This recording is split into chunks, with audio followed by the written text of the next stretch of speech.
बहुत ही अच्छा आज का विषय आदरणीय संजय जी ने चुना है, self worth and self confidence.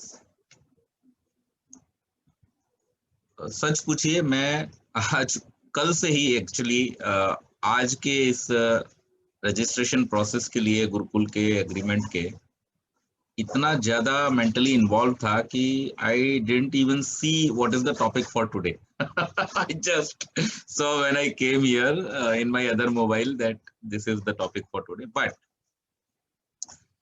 see, when we talk about self-worth and self-confidence, there are two things which we need to understand. One is, which everybody has to understand, is that human life is the most precious and valuable thing on this earth. Nothing more than that. And this is how we should realize our worth. Okay? So, जब हम ये कहते हैं कि self worth को हम कैसे बढ़ाएं, तो हमें सबसे पहले ये मानना चाहिए अपने मन के स्तर पर, जानना चाहिए अपनी बुद्धि के स्तर पर, और उसके अनुसार कर्म करने चाहिए अपने शरीर के स्तर पर कि हम जो कि मनुष्य के रूप में इस दुनिया में हैं, हम इस संसार में परमेश्वर की बनाई हुई सबसे कीमती चीज है। हमसे ज्यादा कीमती इस संसार में कुछ नहीं है। बाकी जो कुछ भी इस संसार में है वो सब परमेश्वर ने हमारे सहयोग के लिए साधन के रूप में हमको दिया है। So this is our worth.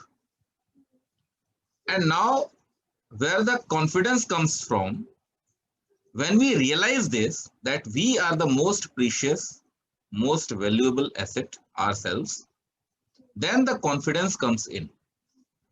दिक्कत कहाँ हो जाती है, जैसा कि अभी कहा कि कई बार लोग अपने आप को कोसते रहते हैं अनभिज्ञता में, न जानकारी होने के कारण से, इनोसेंस में, कि हमारे पास तो कुछ भी नहीं है, परमेश्वर ने हमें कुछ भी नहीं दिया, हमारे भाग्य में ये नहीं है, वो नहीं है, खराब है, ऐसा है, वैसा है।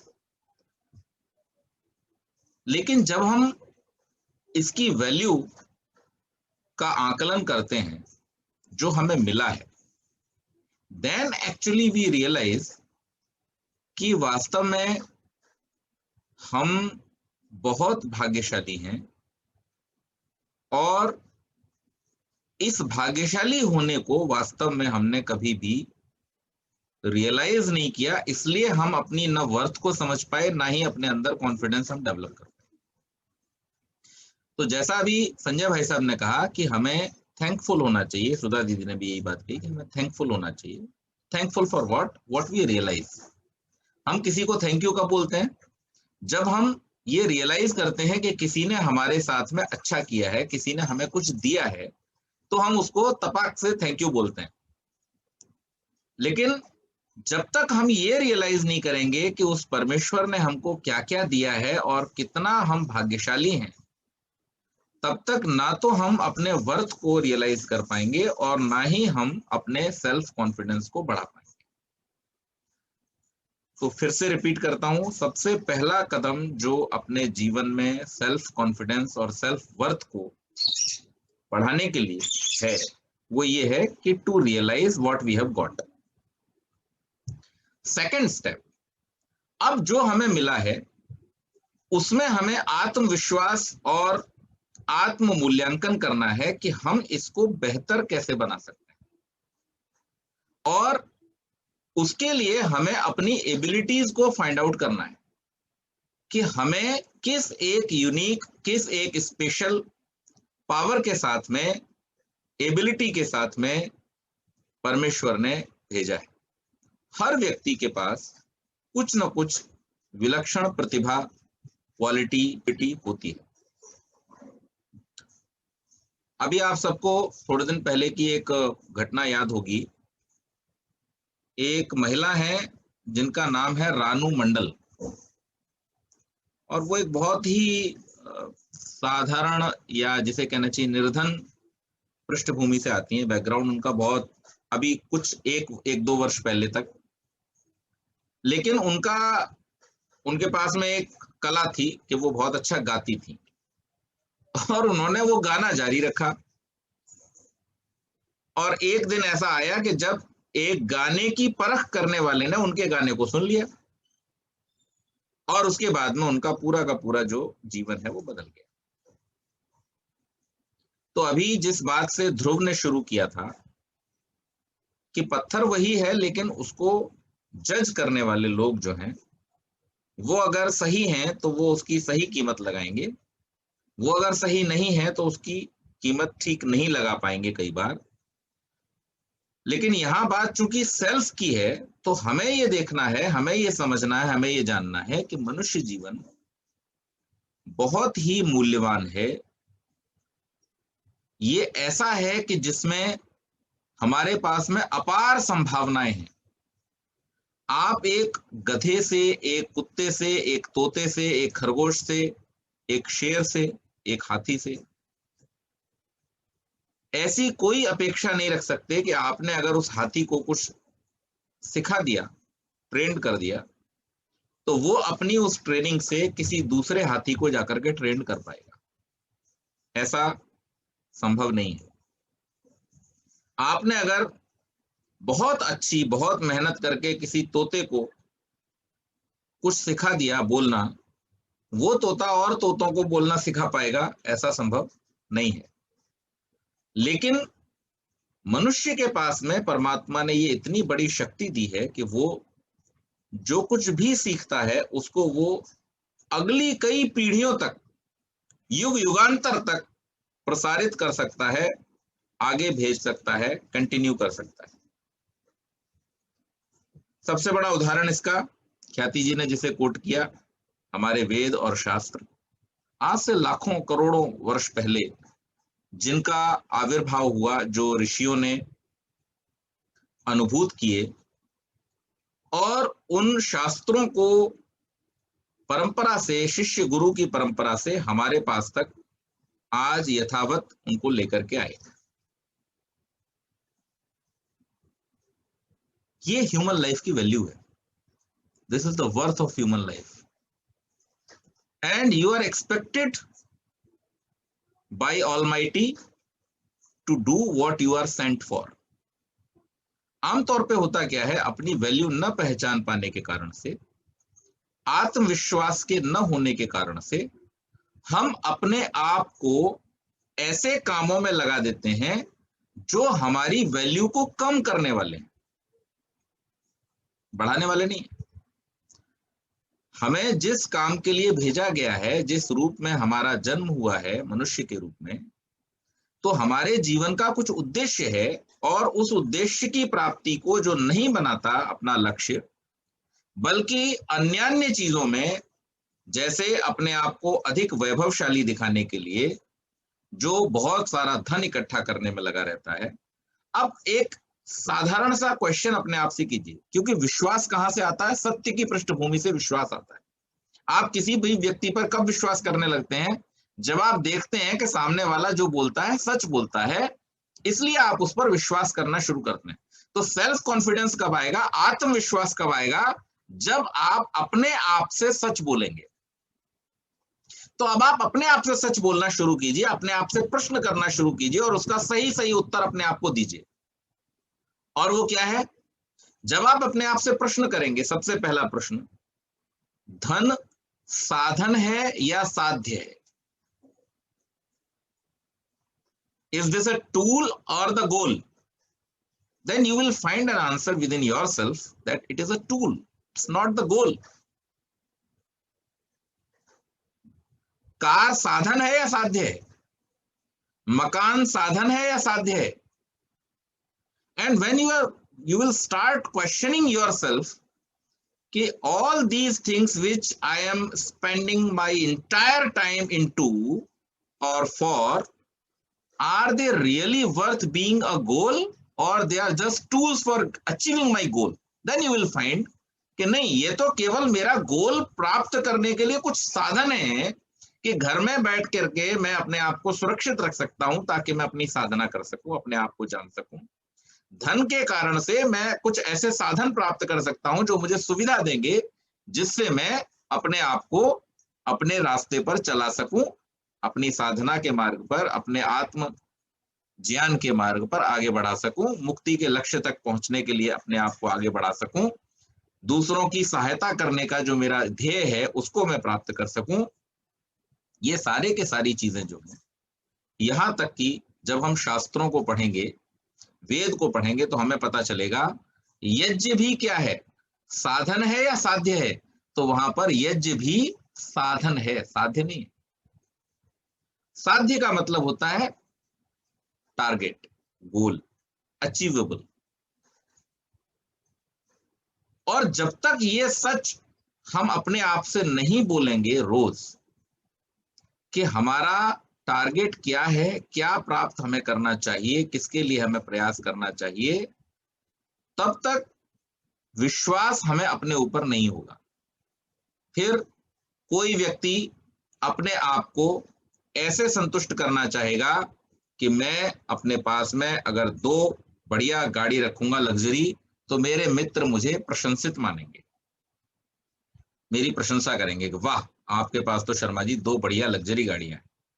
फिर मैं चाहूंगा कि मेरा बंगला इतना बड़ा हो कि लोग आए और मेरी तारीफ करें कि वाह शर्मा जी, आपने तो बहुत अच्छा बंगला बना करके तैयार कर। फिर मैं ऐसे वस्त्र पहनूं कि जहां मैं निकलूं, मेरे वस्त्रों को देख करके लोग कहें वाह शर्मा जी, आपने आज तो बहुत ही कीमती, बहुत ही सुंदर वस्त्र पहने। Because I am trying to overlap my own personality with these material things. I'm not confident. लेकिन जब मैं कॉन्फिडेंट होऊंगा, तो जो आदरणीय विवेक जी ने बात कही थी कि एक लंगोट और एक कमंडल होने दो ना मेरे पास, सारी दुनिया मेरे पैरों में आकर के गिरेगी और मुझे किसी की कोई चाह नहीं होगी। This is what is called self confidence. तो कॉन्फिडेंस कहीं पर भी हो, चाहे अपने ऊपर हो चाहे दूसरे के ऊपर हो, सत्य के धरातल पर ही जन्म लेता है। तो हम अपने आप से सच बोलना शुरू करें और सेल्फ वर्थ, हम अपनी वर्थ को रियलाइज करना शुरू करें कि हम कितने मूल्यवान हैं, कितने मूल्यवान हैं, कितने मूल्यवान हैं। और इसका एक संकेत हमें किस बात से मिलता है? तो एक बूढ़ी माँ बेचारी, जो आंखों से कम दिखाई देता था, कानों से कम सुनाई देता था, हाथ पैर कम चलते थे, भूख भी नहीं लगती थी, बीमार भी रहती थी, बच्चे भी छोड़ के चले गए थे, सब कुछ एडवर्स था। एक दिन जंगल में बैठी थी और जंगल में बैठ करके जब वो अपने चूल्हे के लिए लकड़ियां चुन रही थी, तो उसने कहा दुखी होकर के, हे भगवान, अब तो ये लकड़ी का छोटा सा गट्ठर भी मैं नहीं उठा पाती हूँ, ऐसा कर कि तू ही मुझे उठा ले। और इतने में ही वहां पर एक देवता प्रकट हुए, गदा लेकर के हाथ में, जिन्हें हम सब लोग यमराज कहते हैं। बोले चलो भाई। बोले कहाँ? बोले अभी तो बुलाया मुझे मैं आ गया, चलो। तो बोले अभी थोड़े दिन रुक जाओ, अभी कमर सीधी है, जब और थोड़ी बीमार हो जाऊंगी तब देखूंगा। तो ये जो जिजीविषा है, ये जो जीने की इच्छा है, ये कहीं ना कहीं इस बात का हमें संकेत देती है कि हम कितना मूल्यवान जीवन धारण किए हुए हैं। किसी के हाथ चले गए हैं, फिर भी आप उससे कहिए मार दें, बोलेगा नहीं, जीना है। किसी के पैर चले गए हैं, किसी की किडनी चली गई, किसी का हार्ट परेशान कर रहा है, किसी का दिमाग खराब है, पागल है, फिर भी नहीं मरना चाहता। बिकॉज कहीं ना कहीं जीवन के अंदर हमको ये पता है कि जीवन की वैल्यू क्या है। इसलिए इसको बस रियलाइज करने की जरूरत है। We are very very very very very valuable, very precious, but we don't realize it. आत्म चिंतन की जो विचारधारा हमारे ऋषियों ने, हमारे पूर्वजों ने हमको दी है, आत्म साक्षात्कार, आत्म ज्ञान, आत्म चिंतन, ये सारे के सारे शब्द जो है वो हमको क्या सिखाते हैं, क्या समझाते हैं? कि आप अपनी वैल्यू को पहचानें, आप कितने मूल्यवान हैं। और जब आप इतने मूल्यवान हैं, तो आपको निश्चित रूप से क्या करना चाहिए? अपने उस वैल्यू को रियलाइज करके और उसके अनुसार अपने जीवन के आचरण को बनाना चाहिए। मैं एक छोटा सा प्रश्न अगर किसी से करूं, तो कोई साधारण बुद्धि का व्यक्ति भी इस बात को उत्तर दे देगा कि आपके घर में जो सबसे कीमती आभूषण है, आप उसे तिजोरी में रखेंगे या टॉयलेट में रखेंगे? सीधी सी बात। कोई भी सामान्य बुद्धि, छोटा बच्चा, सामान्य बुद्धि का आदमी, सब जानते हैं कीमती चीज को कहां रखेंगे? सुरक्षित जगह पर रखेंगे। तो हमारा जीवन, जब हम इसकी वैल्यू को पहचान लेंगे, इसकी वर्थ को हम जब रियलाइज करेंगे, तब फिर हम इसकी सुरक्षा करेंगे। और सुरक्षा कैसे करेंगे? कि जीवन का अर्थ है समय। और मैं अक्सर कहा करता हूं, don't waste your time because this is the stuff life is made of. Time is the most precious thing because this is your life. आप लाइफ को कैसे कैलकुलेट करते हो? 20 साल का हो गया, 25 साल का हो गया, 50 साल का हो गया, 100 साल का हो गया। What is that? The time only. और अगर हम अपने टाइम को वेस्ट करते हैं, उस काम को अचीव करने में, उस टारगेट को अचीव करने में अपने टाइम को नहीं लगाते हैं जो हमें, जिसके लिए भेजा गया है, तो निश्चित मान लीजिए कि हम कभी भी अपने जीवन का जो वर्थ है उसको बढ़ा नहीं पाएंगे और हम कभी भी कॉन्फिडेंट हो नहीं पाएंगे। तन के चलना कॉन्फिडेंस नहीं है, सॉरी।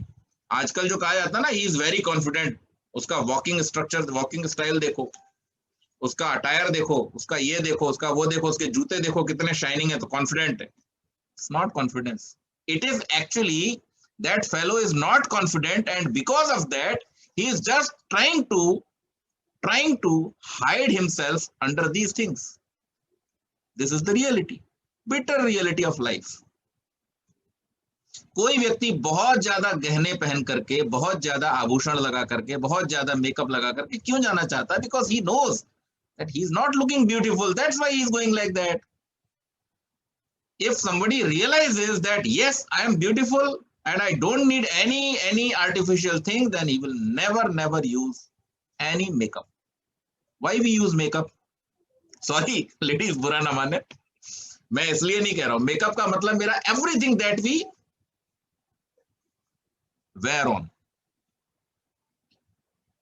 तो जीवन की वास्तविकता पर हम जितना फोकस करेंगे, अपना आत्मविश्वास हमें उतना ही बढ़ता हुआ नजर आएगा, अपनी वैल्यू हमें उतनी ही ज्यादा नजर आएगी।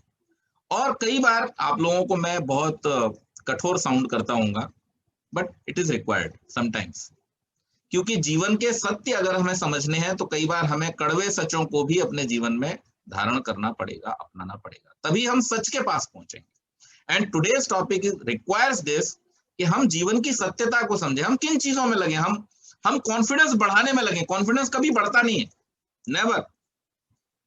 कॉन्फिडेंस पैदा होता है। आज मैं और भूपेश जी, आर्य प्रतिनिधि सभा के मंत्री और आर्य समाज बुलंद कॉलोनी के मंत्री श्री भूपेश गुप्ता जी, हम दोनों लोग जब जा रहे थे बोरीवली के लिए वो एग्रीमेंट साइन करने के लिए, तो हम लोग डिस्कस कर रहे थे इसी प्रकार से कि देखो कितनी विचित्रता है कि संसार में 800 करोड़ लोग हैं, किसी की शक्ल एक दूसरे से नहीं मिलती, थोड़ी बहुत मिल भी जाती है, कई बार कोई जुड़वा बच्चे होते हैं, तो that's a very rare thing, not very common. और इसके अलावा उन बच्चों की भी शक्ल तो मिल जाती है, लेकिन थंब इंप्रेशंस उनके भी अलग अलग होते हैं, उनका जो व्यवहार है, उनका जो आचरण है, उनके जो सोचने का ढंग है, वो अलग अलग होता है। दुनिया में कितने सारे कीट हैं, पतंग हैं, यहां तक कि गेहूं के 2 दाने भी एक दूसरे के साथ में कंप्लीटली रिजेंबल नहीं करते। Why it is so? Because they are not getting manufactured, they are not being manufactured. Manufacture होते हैं तो आपका सैमसंग गैलेक्सी S7 Edge जैसा होगा, मेरा भी सैमसंग गैलेक्सी S7 Edge वैसा ही होगा, बराबर है। आपका लैपटॉप जैसा होगा HP कंपनी का, मेरा भी लैपटॉप वैसा ही होगा H कंपनी का, आइडेंटिकल होंगे, बिल्कुल एक जैसे होंगे, एक जैसे गुण होंगे, एक जैसा व्यवहार होगा, एक जैसा कुछ होगा, because they are getting manufactured.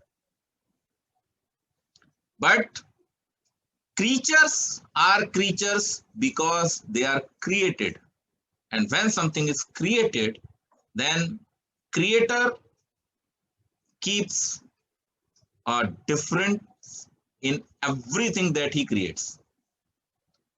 और इसीलिए संसार के हर प्राणी का, हर मनुष्य का, हर घोड़े का, हर गधे का, हर ज़ेब्रा का, हर शेर का, हर चीते का स्पॉट हो, लाइन हो, शक्ल हो, सूरत हो, फिंगरप्रिंट हो, इट्स डिफरेंट। तो परमात्मा ने हमको विलक्षण बनाया है, बहुत विलक्षण बनाया है। We are unique. The only thing is that we need to realize it, realize it. आपकी वर्थ क्या है ये आपको पहचानना है। वर्थ तो आपकी है, आप वैल्यूएबल हैं, आप प्रीशियस हैं। आपसे ज्यादा प्रीशियस इस दुनिया में कुछ नहीं है। आवश्यकता सिर्फ इस बात को पहचानने की है, और जब आप पहचानेंगे तब आपके अंदर विश्वास आएगा कि हाँ, मैं उस परमात्मा की सर्वश्रेष्ठ संतान हूं। वेद के मंत्र हमको उपदेश करते हैं कि आप इंद्र हैं, आप पराजित होने वाले नहीं हैं। वेद का मंत्र कहता है कि मैं इंद्र हूं, मैं पराजित नहीं होऊंगा। ये भूमि मेरी मां है और मैं इसका पुत्र हूं। मैं पराजित होने के लिए पैदा नहीं हुआ, मैं उस ईश्वर की सर्वश्रेष्ठ संतान हूं।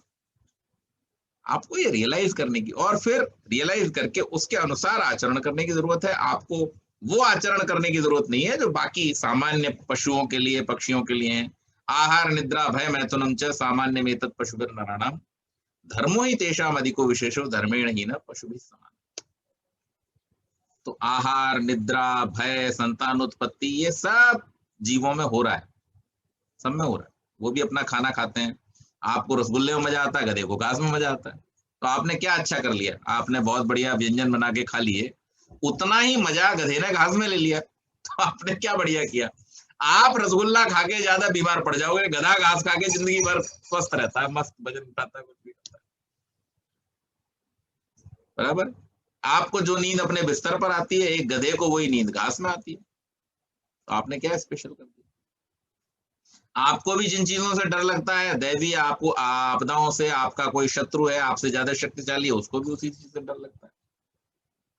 और आप भी अपनी वंशावली बढ़ाने के लिए संतान उत्पन्न करते हो, वो भी कर लेता है। तो पशु में और आप में क्या फर्क है। धर्मो ही तेषाम अधिको विशेषो, व्हाट इज योर गोल। ये तो अभ्युदय निश्रेयस सिद्धि सधर्म, जिसके द्वारा अभ्युदय और निश्रेयस की सिद्धि हो, ये गधा नहीं कर सकता, ये गधा नहीं कर सकता, वो आपका काम है।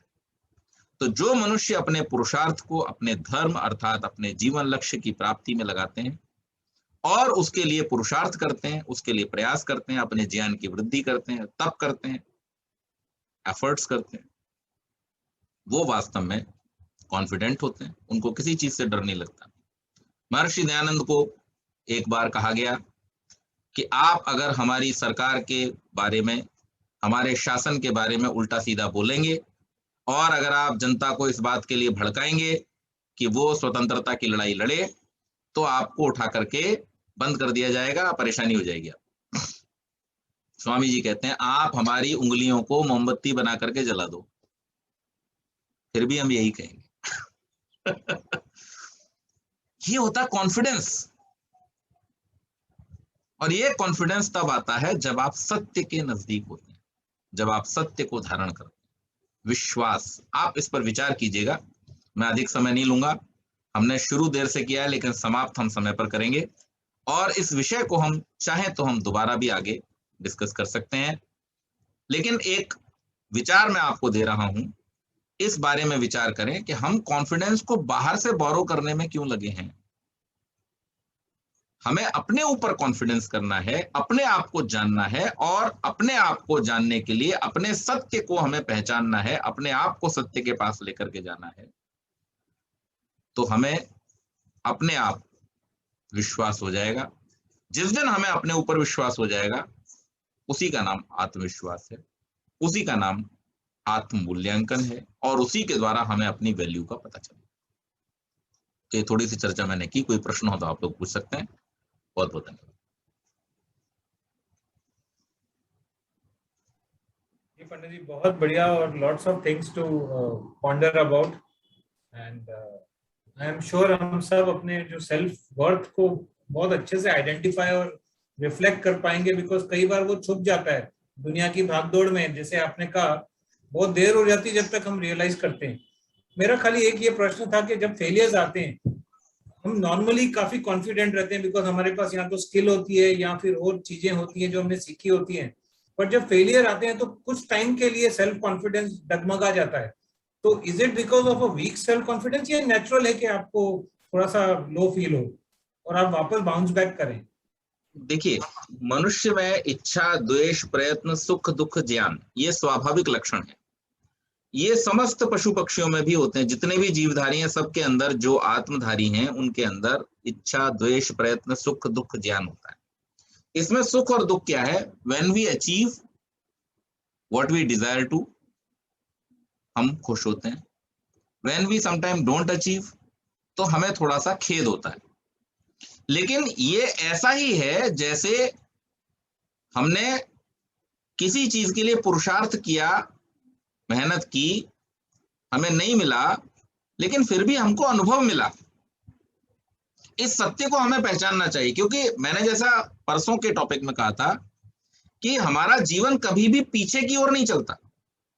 तो ऐसा जीवन में कोई भी कार्य नहीं होगा जिससे आपको असफलता हाथ लगे। देयर मे बी कि डिजायर्ड सफलता हाथ ना लगे, what you expected you could not get, but it will never happen that you made efforts and you didn't get anything. ऐसा कभी होगा ही नहीं। So when you don't get what you want to get, still you get something and that is called experience. तो आपको अनुभव तो मिला। अनुभव किसी भी सफलता से ज्यादा कीमती है, क्योंकि आप जब किसी चीज में सफलता प्राप्त कर लेते हैं जिसमें कि भाग्य भी बहुत बड़ा काम करता है, आपका एफर्ट भी बहुत बड़ा काम करता है, उस समय की परिस्थितियां भी बहुत बड़ा काम करती हैं। अगर आपने वो सफलता प्राप्त कर ली, then you will be having nothing to share with others, because वो सफलता आप एफर्ट करते गए और आपको सफलता मिल गई। लेकिन व्हेन यू डोंट गेट, तो आपके पास में शेयर करने के लिए होता है कि see you don't need to do this because this will not get you the success. आज एक बहुत अच्छी चीज हुई, हम जब रेडियो सुनते हुए जा रहे थे यहाँ से, तो एक किस्सा अन्नू कपूर जी ने शेयर किया, मैं कर देना चाहता हूँ यहाँ पर। उन्होंने बताया कि अक्षय कुमार जिस समय स्ट्रगल कर रहे थे, 10-12 फिल्म उनकी फ्लॉप हो चुकी थी, तो उस समय पर उनको एक फिल्म मिली जिसका नाम था खिलाड़ी। और उस खिलाड़ी फिल्म में एक सीन होना था कि दीपक तिजोरी जो उनके सहयोगी थे, उनको उस सीन में गुंडे मार देते हैं और उसके बाद में फिर अक्षय कुमार उनसे जाके बदला लेते हैं। लेकिन उस सीन की वजह से हो क्या रहा था कि अक्षय कुमार की इमेज डाउन हो रही थी और दीपक तिजोरी उसमें ज्यादा उभर करके आ रहे थे। देन डायरेक्टर्स ने सोचा कि भाई इसको थोड़ा सा ऐसा करना चाहिए, जो हीरो है वो हीरो लगे, उसमें थोड़ा सा हीरोपन ज्यादा आना चाहिए। और इसलिए ये किया गया कि उनको मारने की बजाय उनको घायल होने के टाइम पर ही अक्षय कुमार पहुंच गए, उन्होंने फाइट की गुंडों से और उनको बचा लिया। वो पिक्चर फिर अक्षय कुमार के जीवन का मील का पत्थर साबित हुई, और उसके बाद में फिर खिलाड़ी, इंटरनेशनल खिलाड़ी और बहुत सारी खिलाड़ी उन्होंने बनाई, सबसे बड़ा खिलाड़ी और जाने क्या क्या। So this got him success, but Annu Kapoor told one very important thing. When I'm saying this got Akshay Kumar success, it is not success mantra कि मैं भी किसी को ऐसा ही कर दूं, किसी का सीन काट दूं और मुझे भी सक्सेस मिल जाएगी। This is not a formula. This happened, and this depends person to person. ऐसा जरूरी नहीं है कि उस परिस्थिति में, उस समय में जिन लोगों ने उसको लाइक किया, वो अगली बार भी जब आप उसी फॉर्मूला को अप्लाई करेंगे तो वो उसको लाइक करेंगे। So success or failure, these are two different things and they depend on many things. वो एक ही चीज नहीं है कि आपने एफर्ट किया और आपको सक्सेस 100% मिल ही जाएगी। Maybe that was the not right time, and if that was not the right time, then your success is doubtful. आपको मिलेगी नहीं मिलेगी। तो इसलिए सक्सेस और फेलियर को केवल उतना ही महत्व देना चाहिए जितना आवश्यक है, बल्कि महत्व देना ही नहीं चाहिए।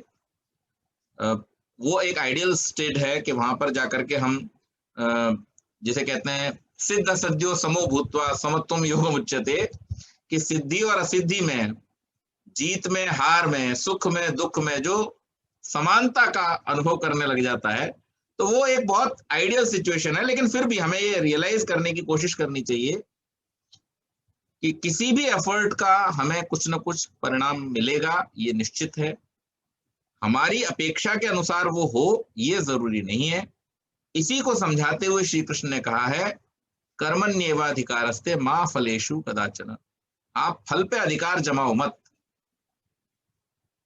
फल पे अधिकार मत जमाओ।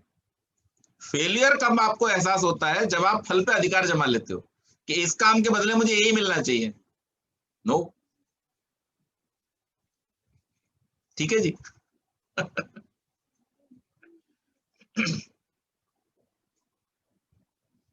हाँ जी, ध्रुव जी कोई प्रश्न है? हाँ जी, नहीं, मुझे बस हाईलाइट करना था कि one of my favourite points from today's discussion was कि you know at the end of the day हम ह्यूमन हैं, हम बहुत सब एक दूसरे से अलग हैं, there is no gold standard that we all subscribe to. I think मुझे अगर एक एग्जांपल देना हो कि even when it comes to machinery, जब हम अपने प्रैक्टिकल्स करते हैं कॉलेज में, we do a lot of things like manufacturing tablets for instance. You know, जब आप blend डाल दो मशीन में, your work ends there, the machine takes care of it, but even then there is always some room or some accountability for variability. You know, no two samples can be exactly alike, so I think we should always leave room for you know, differences among people, because at the end of the day, whether it's machine made or whether it's human, I think at the end of the day we all are a work in progress. I think I'd like to look at it like that. हम धीरे धीरे बढ़ रहे हैं towards the person we want to be, but we are essentially a work in progress. So, I think वो point मुझे, you know, मेरा biggest takeaway होगा आज के discussion से. Absolutely right, but just to add in this, yes, materialistically we have different goals and we should have different goals, but ultimately the ultimate goal of our life will remain same as human, right? And that is to be free, free from all materialistic bonds, free from all materialistic sorrows, free from all materialistic, you know, foundations. That is our ultimate goal, which remains same in every birth, in every situation, in every country, in any position. That will remain same. So this was a fine line that I wanted to draw in between the ultimate goal and the materialistic goal. Otherwise, your learning is right. Absolutely.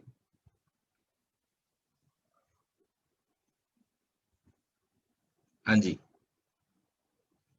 ख्याति जी या अपने जिया जी, any questions?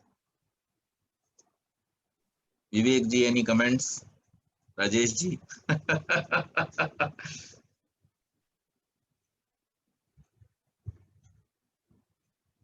Okay जी,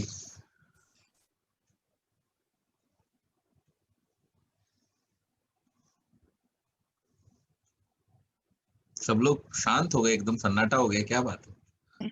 मुझे तो वो एक अंगल याद आ गए Sholay film के। इतना सन्नाटा क्यों है भाई? आपकी बात को रजिस्टर कर रहे हैं हम लोग, सब बिल्कुल दिमाग में अपनी जगह पे स्लॉट पे डाल रहे हैं। बहुत सही बताया गया, बहुत अच्छा ज्ञान हो रहा है, and it is really worth spending this 1.5 hour. Really. Thank you. चलिए, so we conclude here and Friday हम लोग फिर से एक नए विषय के साथ में जुड़ेंगे। तब तक के लिए थोड़ा सा it's a you know like a homework कि हम विचार करें इस बारे में, और फिर कोई प्रश्न आता है तो शुक्रवार को हम उसको डिस्कस कर सकते हैं। बहुत बहुत धन्यवाद। बहुत धन्यवाद पंडित जी, आभार, शुक्रिया। नमस्ते। नमस्ते सबको, नमस्ते।